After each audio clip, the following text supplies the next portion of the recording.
Meus queridos e minhas queridas, engenheiros, engenheiras e afins, estamos diante agora de uma aula um pouco mais pesada, digamos assim, dimensionamento de vigas fletidas, vigas sob flexão. Preciso de fato dimensionar? Você me pergunta, eu te respondo. Acho muito provável que, muito improvável que você se depare com uma questão de dimensionamento total, como nós vamos fazer nessa questão. Mas é bem provável que trechos desse dimensionamento te ajudem a resolver questões mais pontuais que tratam do dimensionamento de vigas fletidas. Então, por isso a gente vai começar do zero e levar o dimensionamento até o fim, passando por todas as etapas que nós vimos durante o curso de estruturas aqui de concreto. O que se aplica naquela questão é uma interpretação sua no momento de resolvê-la. Vamos tentar aqui seguir cadencialmente, passo a passo, metodicamente, né? Bem pragmática, para que você entenda qual o caminho, qual o passo que eu estou fazendo, por que eu estou fazendo, de onde veio isso. Chega no dimensionamento final, vai levar uma aula inteira para eu dimensionar, então eu vou ficar 1 hora dimensionando uma peça lá? Não vou. Só que você vai pegar, de repente, parte disso para resolver sua questão. Vamos, de fato, então, começar com essa questão que diz o seguinte. Considere uma viga em concreto armado com seção de 19 por 35 e momento solicitante de 32,3 kN. Utilizando concreto C25 e armadura CA50, calcule a área de aço necessária para resistir ao esforço atuante. Adote D' igual a 10% de H ou 0,1 de H. Geralmente as questões vão te dar esse D' ou vão falar para você, adote um valor de D'. O que é o D'? O D' é a distância do centro de gravidade da seção transversal até o bordo tracionado. Então, se aqui é D, aqui é D'. Eu vou do centro de gravidade da seção transversal até o bordo tracionado. E o D? O D é a altura real utilizada no dimensionamento da estrutura de concreto. D nada mais é do que H menos D'. Esse D', em qualquer dimensionamento, ele é, no início, estimado, chutado. Pode ser, ou então eu posso falar assim, o D é igual a 90% de H, que é a mesma coisa, 0,9 de H. Se D é igual a H menos D', e D' vale 0,1 H, significa que D vale 0,9 H. Esse valor é estimado inicialmente onde eu suponho que a minha armadura, que o centro geométrico da minha armadura estará. Isso vai embasar todo o meu dimensionamento. No final, pela configuração de armadura resultante, eu verifico. Olha, o D' que eu adotei inicialmente está coerente, está próximo do que eu obtive no cálculo, no dimensionamento? Se sim, ok. Se não, refaço o cálculo agora com uma nova posição de D', com o novo valor de D' e verifico se está tudo ok. Óbvio que na prova você não terá tempo para isso, já deve se dar aí um valor de D' ou de D, que é a altura efetiva, né, real para o dimensionamento. Partindo do que a questão me trouxe, nós temos o seguinte, H vale 35, D' vale 10% de 35, então vale 3,5, por isso D, que é a minha altura útil, vale 31,5 centímetros. O que é esse D? Bordo mais comprimido até o centro geométrico da seção. Base de 19 centímetros já foi dado. O que eu quero? Qual é o momento de cálculo, ou o momento solicitante de cálculo? Posso chamar de MD, posso chamar de MSD, né? Momento solicitante de cálculo. Se eu estou falando de ação, só tem uma ação, momento. Se eu tivesse mais ações, ele tem que me falar, ação, essa daqui é permanente, essa daqui é variável, essa daqui é excepcional. Faça uma combinação de ações normal. Eu teria que majorar diversas ações. Aqui ele deu uma ação apenas, que é o momento característico aqui solicitante, de 32,3. Esse é o momento característico. Preciso, então, majorar a ação. Qual o coeficiente que eu uso? Seja permanente ou variável, eu uso 1,4. Concreto, eu majoro as ações com 1,4. Eu destaco aqui o concreto, se fosse protensão, eu majoraria com 1,2, mas via de regra, estrutura de concreto, 1,4 é o coeficiente que majora as ações. Chegam então no momento de cálculo de 45,22, deixa ele anotado aqui. O concreto, qual é a resistência? Agora eu estou minorando, estou fazendo o caminho contrário. minorando a resistência, tanto do aço quanto do concreto. Se o meu concreto é um concreto C25, vou dividir pelo coeficiente de minoração da resistência, divido por 1,4, chego numa resistência de cálculo para o meu concreto. O aço a mesma coisa, FYK do aço, se ele é CA50, 500 MPa, divido pelo coeficiente γS, 1,15, 434,78 é a tensão de escoamento no aço. Até aí, maravilha, obtive os dados iniciais do problema. Agora eu vou para as etapas do cálculo do dimensionamento. Primeiro, vou identificar a posição da linha neutra, com essa expressão maluca, que parece difícil, mas a gente vai ver que é o desenvolvimento dela que vai te fazer acertar questões desse tipo. 90% das questões estão envolvendo o dimensionamento, a posição da linha neutra. Segundo, vou verificar se o domínio da norma, se o domínio de deformação, né, se a relação x sobre d atende o comportamento dúctil pedido pela norma. X sobre d é menor que 0,45? Se sim, atende à norma. Se não, preciso tomar providências para reduzir o valor de x sobre d. Qual que é a providência? Eu posso aumentar o FCK do concreto, eu posso aumentar a inércia do concreto, eu posso utilizar o que é mais comum, utilizar armadura dupla, que é armadura, além da armadura de tração, usar armadura de compressão. É uma opção se eu tenho x sobre d maior do que 45. E por último, calculo qual é o AS, qual é a área de aço necessária para o dimensionamento dessa peça mediante esse valor de momento solicitante de cálculo. Ok, tudo isso agora a gente vai entender um pouco mais. Quais são as hipóteses básicas que nós vimos desde o início? Seções são inicialmente planas e permanecem planas após deformações. Outra hipótese, concreto tracionado é desprezado na tração. Concreto tracionado, ou a resistência do concreto é desprezada na tração, no estado limite último a gente sabe que isso é fato, isso é o que a norma preconiza. Então nós temos aqui um MD atuante na peça, tracionando a fibra inferior. Abaixo da linha neutra, tenho toda uma seção, toda uma área de concreto que está tracionado. Desprezo, eu só considero que tem uma resistência à tração aqui dada pelo aço. A mesma coisa, se a gente considera a área comprimida, se for com armadura simples, não tem aço. Se não tem aço, só o concreto que resiste. Então nós vamos ver que área abaixo da linha neutra, RSD que atua. Resistência, ou seja, esforço resistido pelo aço. Área acima da linha neutra, eu estou falando de viga sem armadura dupla, acima da linha neutra, só o concreto resiste. Esse é o diagrama parábola-retângulo. E eu já falei para vocês, esse é o diagrama admitido pela norma para cálculo das tensões, distribuição da tensão, deformação no concreto. Mas, para o dimensionamento, existe a faculdade de se utilizar o diagrama simplificado que embasa a maioria dos cálculos manuais. Então, desde o início até o final, nós vamos levar esse diagrama simplificado para a gente. Qual é a altura desse diagrama? Não é a altura completa de x. É 0,8 de x, porque eu estou agora aproximando um diagrama parábola-retângulo para um diagrama retangular simplificado. E a norma preconiza, utilize 0,8 do valor de x para a altura, né, para a altura desse carregamento.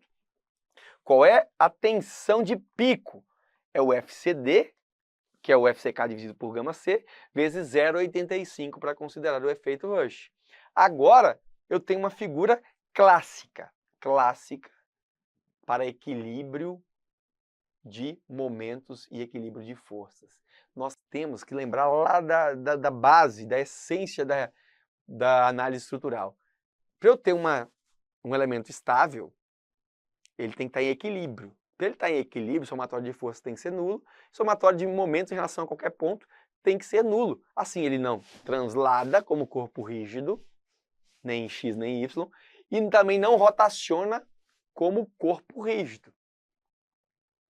Então ele pode se deformar, mas ele não sofre movimentos de corpo rígido. Para isso, equilíbrio estático com ações de momento somatório de momento igual a zero, somatório de forças igual a zero. E é aí que a gente tem, então, do equilíbrio dos esforços internos e externos, quando eu secciono uma peça para que ela se mantenha, se o todo está em equilíbrio, se o carregamento externo com os apoios, se todo esse conjunto está em equilíbrio, se eu parto essa viga no meio, deve ali surgir esforços internos solicitantes que equilibrem aquela metade. Afinal de contas, as duas metades têm que estar equilibradas. Sejam elas juntas no conjunto global, sejam elas individualizadas. Quando eu reparto, surge um esforço solicitante. E aqui é exatamente isso. Quando eu faço uma seção na peça, surge um momento aqui solicitante para se equilibrar com as tensões que estão do lado de cá. Então, tudo isso deve se equilibrar interna e externamente.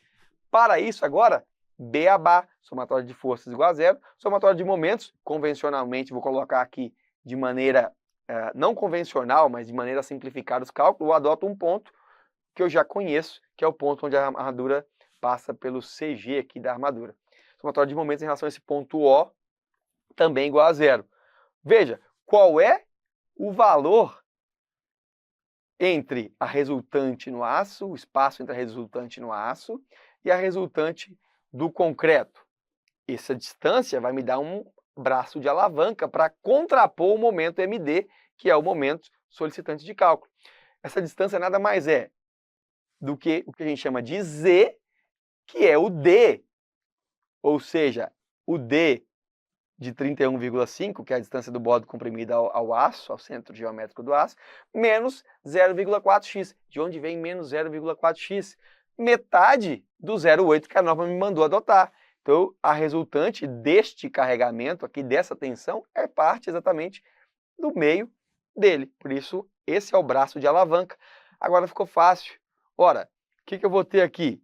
Menos RCD, que está apontado para o lado de cá, mais RSD tem que ser zero. Isso significa que o somatório de forças horizontal tem que ser zero. Só tem duas forças horizontais, RCD e RSD. Portanto, RCD deve ser igual a RSD. A resultante de forças no concreto deve se igualar à resultante de forças no aço. Maravilha, mas eu tenho mais uma condição. O somatório de momentos em relação ao ponto O tem que ser igual a zero.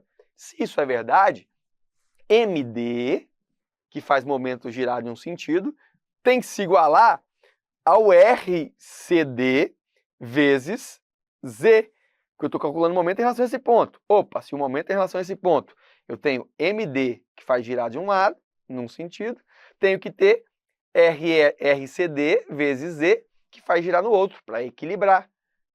Só que RCD, a gente viu que RCD é igual a RSD.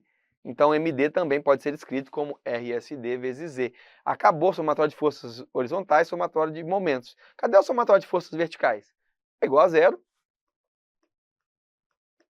porque não tem nenhum esforço aqui vertical. Agora, como eu escrevo a resultante de forças de compressão no concreto? Bom, nada mais é do que a área deste carregamento. Este carregamento tem a altura de 0,85 FCD. Ok? 0,85 FCD é a minha tensão. Eu preciso multiplicar tensão vezes a área para achar a força. A gente lembra que tensão é igual a força sobre área. Então, força é tensão vezes área. Tensão eu já sei, 0,85 FCD. Preciso achar a área. A área é 0,8 de x, a altura do diagrama, vezes B. B não é a base, não é toda essa área aqui que vai estar comprimida, B vezes 0,8 de x. Está aqui. Então, eu chego neste valor, 0,68 FCD, BX. É a nossa outra expressão. E a resultante de área no aço? Mesma coisa. Se a tensão é força sobre área, a força no aço vai ser a tensão no aço vezes a área de aço.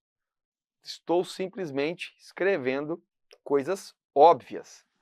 Agora sim, de uma expressão a outra, ou seja, da expressão 4 que eu tenho aqui com a expressão 2 que eu obtive aqui, eu posso escrever exatamente essa expressão, que o momento de cálculo tem que ser igual a 0,68 FCD BX D menos 0,4x. Simplificando isso, fazendo a multiplicação, eu fico que MD tem que ser igual a essa porcalhada toda, que é uma equação de segundo grau.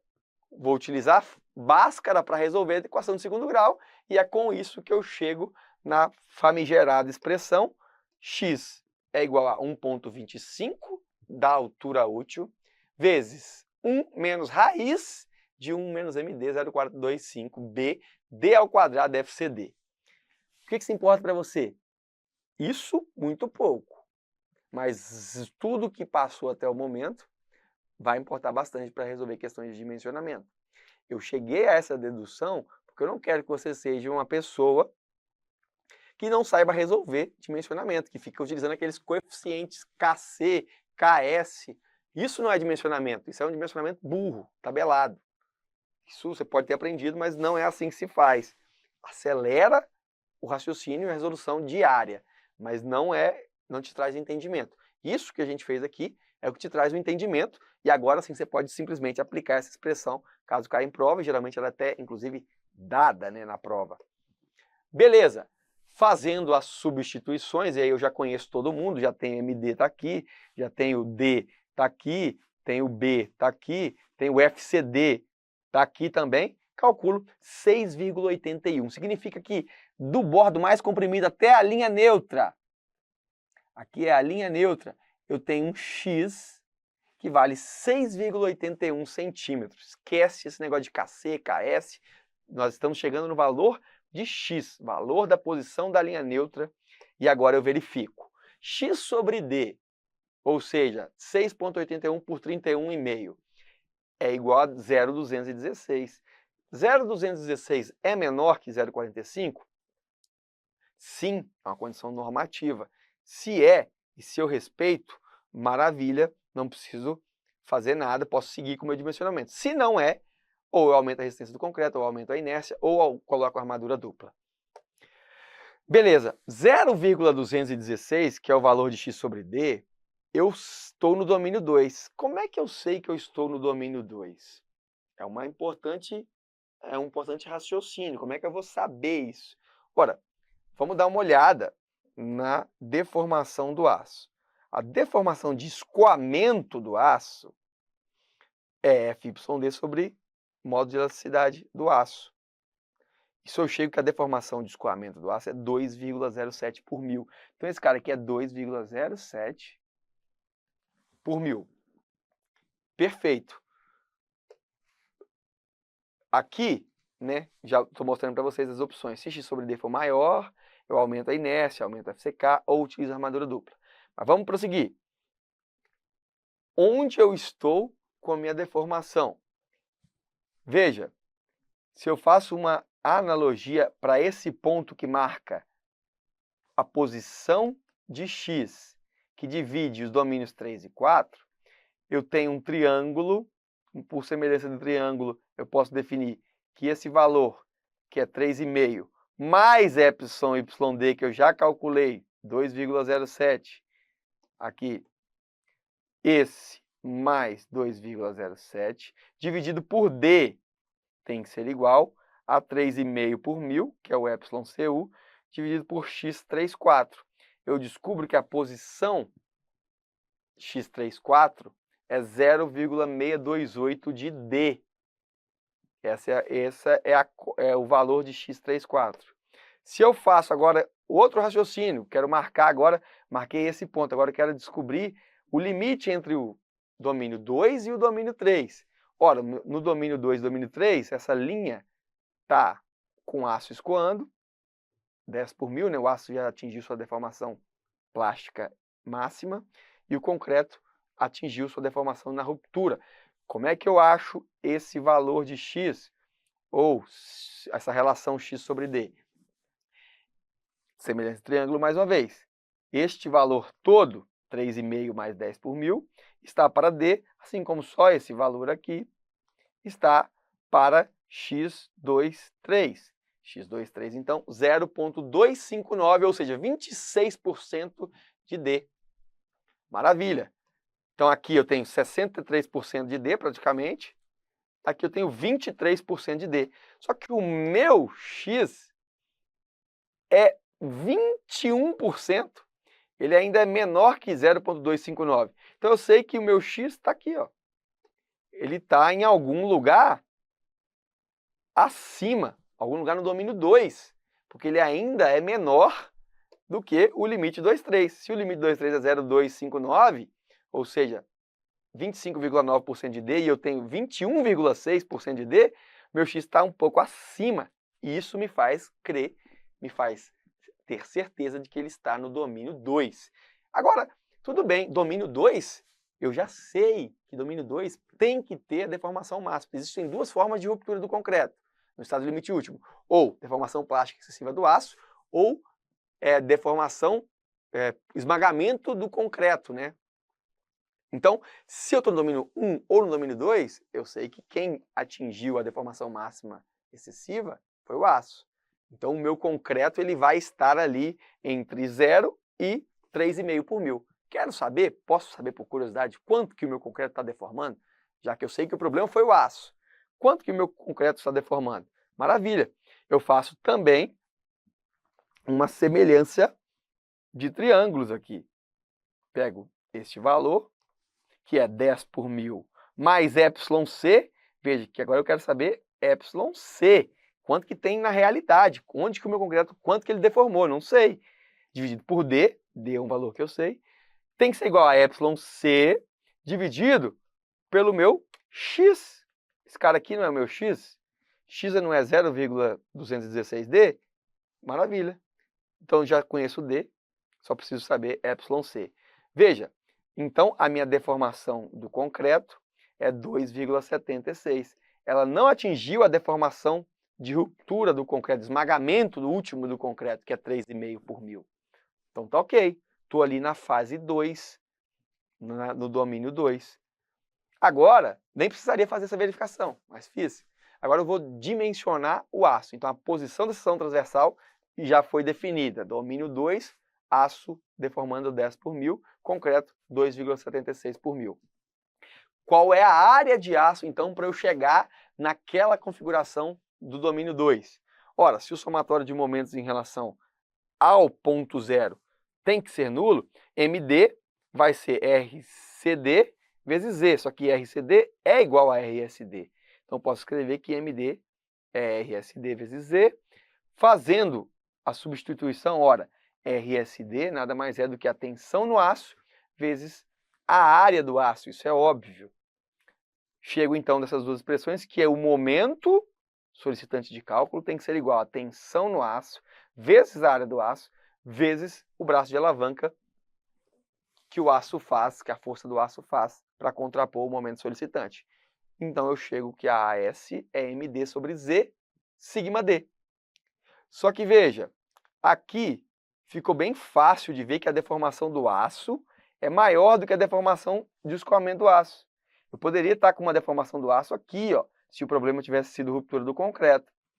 E obviamente, que eu não poderia utilizar a deformação de escoamento do aço. Teria que utilizar uma tensão um pouco menor. Como eu sei que rompeu no domínio 2, eu sei que o aço, cara, foi lá no 10 por mil. Se ele foi lá no 10 por mil, com certeza ele está nessa faixa aqui de deformação. Ele já atingiu a deformação de escoamento. Se epsilon do aço é maior do que o epsilon de escoamento, significa que a tensão que atua no aço é a própria tensão de escoamento. A gente está vendo pelo próprio gráfico que é a tensão de escoamento. Então, a S é MD sobre Z FYD. Veja que eu substituí sigma SD, que eu não sabia qual era a tensão no aço, por FYD, porque agora eu sei, o aço escoou, a tensão que atua nele é a tensão de escoamento. Bom, se é assim, também já sei que Z vale D menos 0,4 de X, vimos no início. Chego numa S de 3,61 centímetros quadrados. Está dimensionada a minha área de aço para essa viga, 3,61 centímetros quadrados. Resolvi tudo, consigo resolver qualquer questão agora com isso? Não, preciso ver como que eu vou respeitar essa área de aço, porque eu tenho bitolas padronizadas, bitolas definidas. Eu não posso fugir das bitolas comerciais.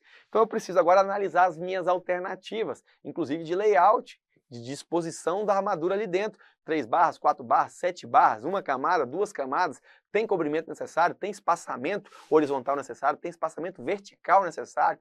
Vamos ver. Minha proposta é trazer todo o dimensionamento. Então, seguindo a regra, a lógica, eu achei a S de 3,61. Vou lá na norma e vejo qual é a armadura mínima longitudinal para uma viga? Ora, a mínima é 0,15 vezes a área de concreto. Minha área de concreto está aqui, então eu sei que a mínima é 0,999, ou seja, 1 centímetro quadrado. Se o meu AS é maior do que o mínimo, maravilha, mantenho o meu AS. Se ele fosse menor, eu tinha que respeitar o AS mínimo. Será que ele está respeitando o AS máximo, que é 4% da área de concreto? Com certeza, está passando e muito, está respeitando e muito, né? Está muito longe de ser a armadura máxima. Eu não fiz essa verificação, você eventualmente poderia fazer essa verificação aqui. Se 4% dessa área de concreto, vamos pensar que 30 por 20, 600, daria muito mais do que 3 centímetros quadrados, mas muito mais mesmo. Geralmente o problema é com a armadura mínima. Como agora é que eu distribuo 3,61 centímetros quadrados com as bitolas comerciais? Vamos lá, se eu usar uma barra de 12,5, cada barra tem 1,23 centímetros quadrados, divido então a S por AS da barra, dá 2,93 barras. Existe isso? Não, não existe. Eu vou adotar então 3 barras de 12. O AS efetivo, veja que ficou um pouco maior do que eu preciso. Maravilha. Se eu usar a barra de 10, cada barra tem 0,785 centímetros quadrados. Dividindo a AS que eu preciso por AS de uma barra, preciso então de 4,6 barras de 10, o que me leva a dimensioná-lo com 5 barras de 10, um AS efetivo de 3,9. Veja, posso utilizar barra menor, posso utilizar barra maior, posso utilizar uma barra de 1 polegada? Não é usual. Aqui, barra de 10, barra de 12,5, dimensionamento mais razoável aqui. Posso adotar qualquer um dos dois. Vou escolher, qual que eu posso escolher? Pelo princípio aí da economicidade, eu vou no mais perto, né?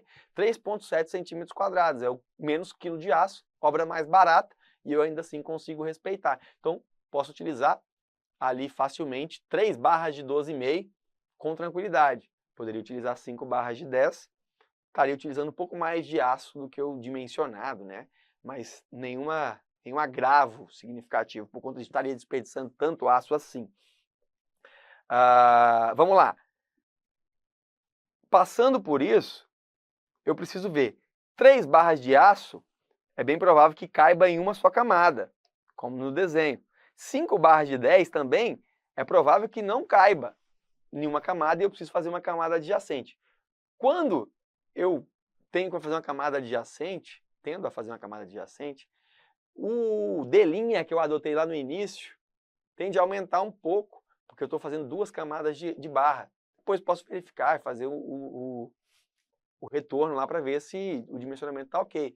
Mas se couber em uma linha, tudo bom, não muda o meu D' que eu adotei inicialmente.